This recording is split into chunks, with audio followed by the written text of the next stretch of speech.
Estamos de regreso en TV Perú Noticias y sabemos que usted está preparando su menú navideño, pero tenga cuidado con la indigestión y otros males que le pueden dar al día siguiente. Para hablar sobre cómo prevenir estas situaciones, se encuentra en nuestro estudio nuestro doctor de cabecera, Juan Carlos Niebur, que tiene un invitado especial. ¿Cómo estás, Juan Carlos? ¿Qué tal, Ale? Preparándonos para el jueves. Por supuesto, horneando varios queques para llevar las distintas invitaciones. Me parece bien, hoy día va a haber una calificación por ahí también. ¿Qué tal? Muy buenos días y bienvenidos a TV Perú Salud. Como todos los domingos vamos a hablar de algo muy importante, sobre todo porque este mes ha sido un mes pavoroso en el sentido de las combinaciones que hemos hecho, las dichosas cambios de intercambio de regalos, amigos secretos, las cenas de Año Nuevo que ya han empezado, las de Navidad, etcétera. Pero realmente ¿cuánto sabemos o cuánto deberíamos cuidarnos? Para ello nuestro invitado del día de hoy, el doctor Gerardo Buroncle, él es nutriólogo. Gracias, Gerardo, por estar acá. ¿Qué tal, Juan Carlos? Realmente este mes, el que diga que no ha hecho mezclas es un mentiroso. Sí, es un mes terrible y debería ser más bien lo contrario. Debería ser un mes de tranquilidad, reflexión, unión familiar, pero esa unión la hemos confundido con estas fiestas navideñas, con reuniones de fin de año, almuerzos con los amigos, con los del trabajo, con las personas que no vamos a ver, y se convierte en 2 cenas, 3 almuerzos, un desayuno, un lonche, 2 lonches, 3 lonches, y terminamos como 15 o 20 días comiendo de más. Y muchas personas terminan el mes de diciembre con 3, 4 y hasta 5 kilos de más. De más, ¿no? Con problemas de indigestión, con problemas inclusive de colesterol, de triglicéridos, que por ahí van arrastrando desde antes del año y terminan, como dice, poniendo la cereza el fin de año y empezando enero muy mal. Somos un país de tradiciones y uno se siente orgulloso de pertenecer a un país que tiene tradiciones. Y creo que esas tradiciones las tendríamos y las respetamos, ¿no? Entonces, esto venía al hecho de un comentario que hiciste que me pareció válido de, ok, Navidad para mí es pavo, de repente Navidad para ti es lechón, etcétera. Esas son nuestras costumbres, hay un chocolate de por medio, etcétera, etcétera. Por ahí dijeron, bueno, ¿por qué Navidad no poner anchoveta, que es más saludable, etcétera, etcétera? Pero es una situación, es un tema familiar y que viene de la mano con tradición. De repente la abuela nos quiere preparar algo, etcétera. Pero de repente los excesos es donde vamos a caer. Es ahí donde estas recomendaciones tienen que caer. No tener excesos a la hora de la cena o durante el mes, como te digo. Si bien nosotros podemos recomendar como médicos asociados al tema de la salud directamente alimentaria, que hay carnes que son más magras, que son menos grasosas, que son más digestivas en la noche. La tradición de comer un pavo, un lechón, bueno, eso lo hacemos todos.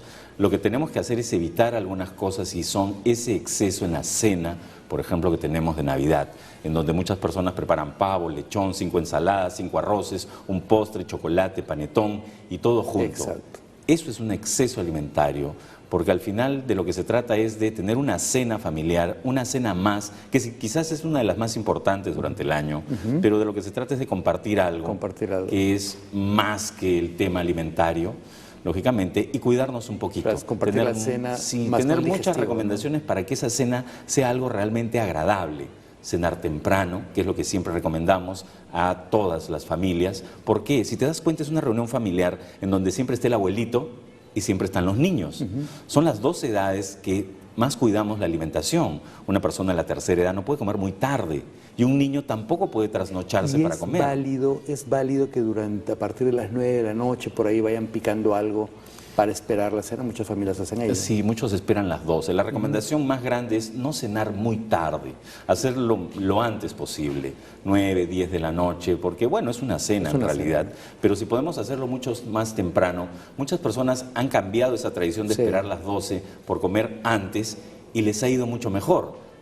La digestión es mucho mejor, tienes más tiempo inclusive después en el tema de la sobremesa y la reunión familiar, y al día siguiente te levantas mucho mejor, tomando un buen desayuno y de repente comiendo algo que quedó de la cena anterior, un pavo, un lechón. Justo hablábamos de lo del calentado el día siguiente, que bueno, que rico es el calentado, pero habíamos hablado acá con el informe anterior con respecto al pavo. O sea, tenemos una proteína que puede ser el pavo, el lechón o todo ello.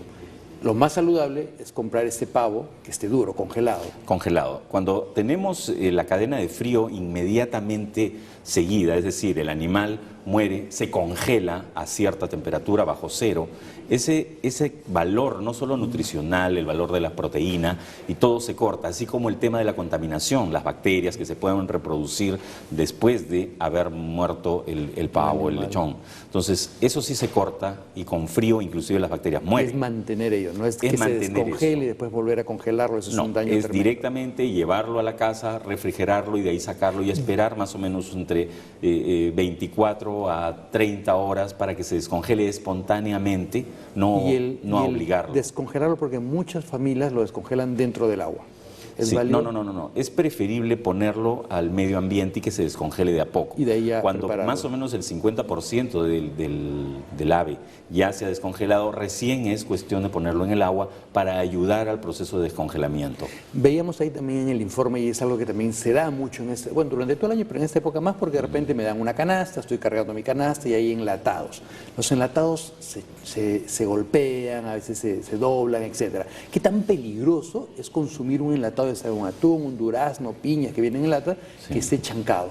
El problema es por la cubierta interna que tienen muchas películas de algunos antiadherentes y unos protectores. Generalmente son latas, el material es fierro, aluminio, pero ya al haber roto esa continuidad del metal, podría en algún caso haber hecho que alguno de estos componentes ingrese al alimento y se contamine y nosotros lo consumimos. Otro, que si es que muchos de estos productos están chancados, alguno también podría tener una pequeña fisura por ahí en donde hay contaminación externa, y ya de por sí comienza el alimento a descomponerse y entra en contacto con el medio ambiente y se oxida. Entonces ya es un alimento contaminado. Si tenemos de estos envasados que están un poco por ahí chancados, como decimos, es preferible no consumirlos. Tenemos el pavo, tenemos el lechón, bueno, qué rico, hay que acompañarlo de ensalada, y nuestras ensaladas tienen mayonesa. Sí. ¿Qué ocurre con ello? Tenemos que hacer, cuando hagamos la cena navideña, como te decía, uno es el horario y dos es la calidad. Tenemos que tener en cuenta que estamos en una temporada en donde la temperatura está cambiando mucho, ya ha empezado a subir en las últimas semanas. Alimentos como la mayonesa o alguna vinagreta que podamos hacer, tenemos que hacerlas inmediatamente. Si las preparamos mucho antes o si es que de repente por ahí las compramos ya hechas, también tienen que tener una buena conservación en la refrigeradora. Se descompone mucho, nos exponemos a salmonelas, tifoidea y lógicamente siempre le decimos esto a las personas: si terminan de cenar y hay algo que ha quedado con mayonesa o con alguna salsa que podría descomponerse, es preferible eliminar el alimento y al día siguiente comer algo más fresco. Por ejemplo, hablaste de la mayonesa. Ok, tengo yo la ensalada rusa, la ensalada blanca, voy a echarle la mayonesa, tendría que echarle o el aliño solamente a la porción que se va a comer. Si faltó, pues tendré que echarle un poco más. Exacto, eso de preparar una ensalada gigantesca en donde hay 3, 4 personas, no se comen ni la mitad. No es saludable. Sí, no, es muy peligroso. Es muy peligroso, así que por favor, mamá, escucha esa parte que no me hace caso. El otro punto importante es las ensaladas con fruta. Para muchas personas es más ligero. Es mucho más ligero. Hay que tener en cuenta que hay, como te decía, el abuelito en la casa. Hay muchas personas que tienen problemas de glucosa, de insulina, de diabetes. Entonces tenemos que tener mucho cuidado que la persona de la tercera edad, primero, que no puede comer muy tarde, y segundo, hay alimentos que no puede consumir. Hay otra parte también, que las personas mayores que tienen alguna enfermedad crónica y vienen tomando medicación, muchas veces dicen: no, esta noche no tomo mi pastilla, no tomo mi antihipertensivo, no tomo nada porque es una noche. No, al contrario. Con mayor razón, si yo sé que voy a tener un exceso alimentario en alguno que otro alimento, tengo que cuidar esa parte crónica que yo tengo, mis pastillas, eso sí no se debe tocar. Lo que sí es que es muy fresco comer frutas en la noche con verduras, una buena ensalada de estas. Lo que hay que tener en cuenta es que hay personas que no pueden consumirlas. Otro punto importante para nosotros, esto sí es un tema de costumbres, el chocolate. Si bien el chocolate se da en países del hemisferio norte porque hace frío, no del hemisferio sur porque estamos ya en verano, pero tenemos esa costumbre. Sí, es una costumbre bien rara que tenemos. Es una costumbre rara, pero bueno, somos un país de costumbres, somos orgullosos del chocolate. Pero, ¿qué ocurre? En el informe anterior también vimos el chocolate, las tabletas de chocolate. Sí. Entonces mi pregunta así seria y vehemente es, ¿cuánto de cacao tiene ese chocolate o es pura azúcar con cocoa? Primero lo que tenemos que tener en cuenta es que para consumir uno de estos chocolates de taza de barra, chocolate negro, hay que comprarlo en un lugar de confianza. Eso sí, si es que no estamos expuestos a tomar cualquier cosa, a veces viene cacao comprimido o es una mezcla de cualquier cosa. El cacao debe venir no solo en un buen envase, sino de una marca realmente conocida y registrada y comprado también en un centro de confianza, en un centro comercial, donde tiene fecha de vencimiento, tiene registro sanitario. Es muy importante eso porque a veces por querer hacer algo más barato también, porque en estos meses, en estos días se gasta mucho dinero, entonces uno trata de ahorrar por alguno u otro lado, pero con la comida es muy importante, por ejemplo, no hacer esto. O sea, de lo poco que puedo saber de hacer un chocolate, o sea, sí, pues ese chocolate en taza uno lo utiliza mucho, pero si usted compra cacao, el cacao puro, de repente va a utilizar menos y dice, no, pero es muy amargo, sí, pues, pero para eso está el resto de cosas que le van a poner la vainilla. Este chocolate en realidad se prepara, ¿no y es cierto? Mucho más saludable un poco que de leche, se le pone inclusive azúcar, hay gente que le pone leche condensada, es un postre una bebida muy cargada en grasa, azúcar, y que generalmente lo recomendamos para que las personas no lo tomen esa noche o lo tomen tipo lonche a media tarde o al día siguiente, que es mucho mejor, porque esa cena que de repente puede haber estado medio cargada en carne, en grasa, ensaladas, ponemos un chocolate y la gente pasa muy mala noche, definitivamente. Con respecto a algo que también es infalible, el panetón. Ajá. ¿Qué tendríamos que saber al escoger un panetón y qué tendríamos que saber del bromato? Sí. Se escuchó una época y después se desapareció mucho el tema del bromato. Sí. ¿Qué tendríamos que saber al comprar un panetón y con qué no mezclar el panetón? De la misma manera, comprar algo de calidad, ¿no es cierto? Con marca, conocido. Esas marcas nuevas muchas veces que salen son de dudosa procedencia. Entonces, mejor es comprar algo que uno ya acostumbrado a consumir y en un buen lugar con fecha de vencimiento. Y en temas de panetón también, si bien se combatió mucho el tema del bromato, que es un preservante en realidad, aumenta volumen, es cierto, pero es más preservante en realidad.